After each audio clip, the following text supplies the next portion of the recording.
I wanted to try to illustrate how the new Mayhem Rocketry Fly-away rail guides are different from fly-away rail guides you may have seen before, and how I think they are, in fact, a lot better than guides you've seen before.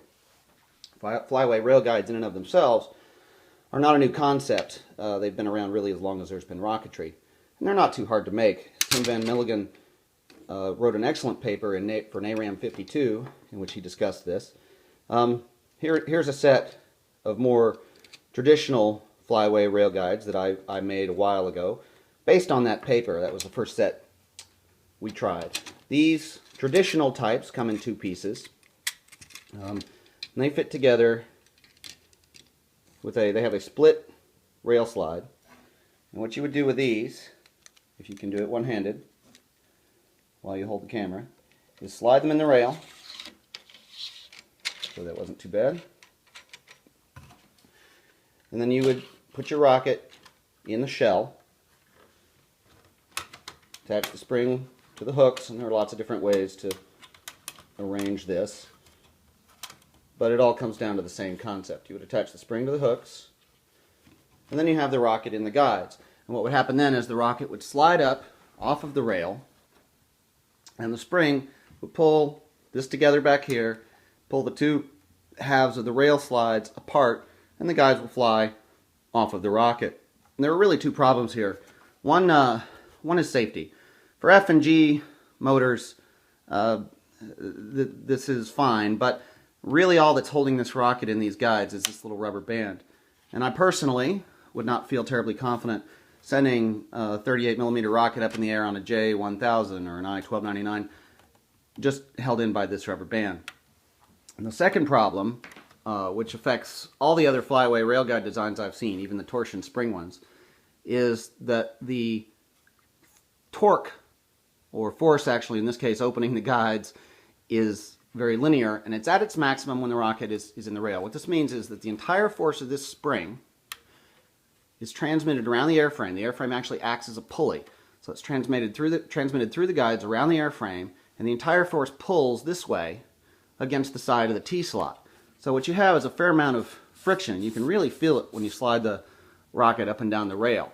So you're really trading off between rail friction and the force that pulls the guides away from the rocket. I actually had to weight down the rail to keep it from moving when I slide this thing. You can see the guides will snap off, but I judged the safety and friction to be really inadequate for the type of rockets that I was hoping to fly. So that's why I designed these. What you can see with these is there's a hinge right there that these open around. And they've got these hooks that stand off. The rubber band itself is just outside of the pivot point of the hinge. And the result of this is that the moment arm through which the force acts in the closed position is very small. And I can actually feel between my fingers there's almost no force here. So the friction in the rail is going to be very low. But as soon you can actually see it, as soon as the rails start to open, the rubber band is not getting shorter very quickly, but that moment arm is getting longer very quickly. So once they start to open, in fact now here I can feel a lot more force than I could feel even in this closed position.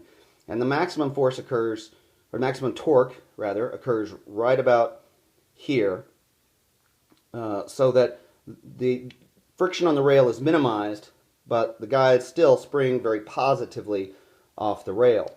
The distance that you have the hooks from the hinge is pretty critical. You can see here I've put the rubber band down low, and in fact if I try to open these guides, they will snap shut. This is sort of the effect you get on guides, traditional guides that go all the way around the rocket, is you have the rubber band very low, and you actually have to put the rubber band on really tight to get them to come off at all. I have a convenient detent here on the hooks, which I'll put the rubber band in. And I'll open them once. The rubber band sort of self-adjusts. And so then I have a rail guide which snaps open very positively. What do I do with these is I snap them around my rocket, and slide them onto the rail.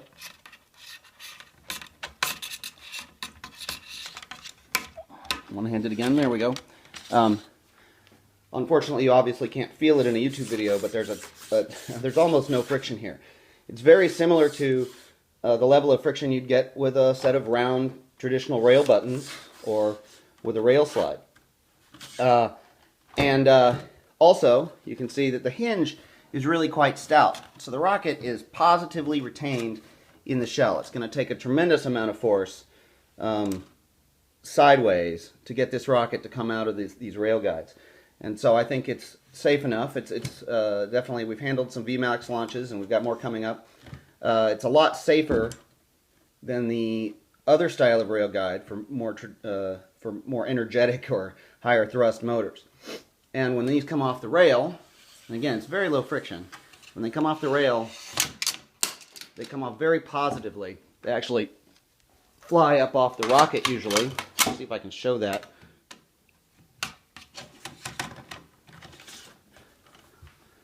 They actually fly right up off the rocket and come free. And we have pictures of them coming off the rocket very positively about a foot off the rail. So that's how they're different. They're a little harder to make, but they're going to be available soon for a very reasonable price from Animal Motor Works. We're going to have some introductory pricing while I try to ramp up production. The quantities are limited right now, but I hope you guys like them. They're kind of fun, and the guys who have been flying them have really enjoyed it so far. Thank you very much for listening.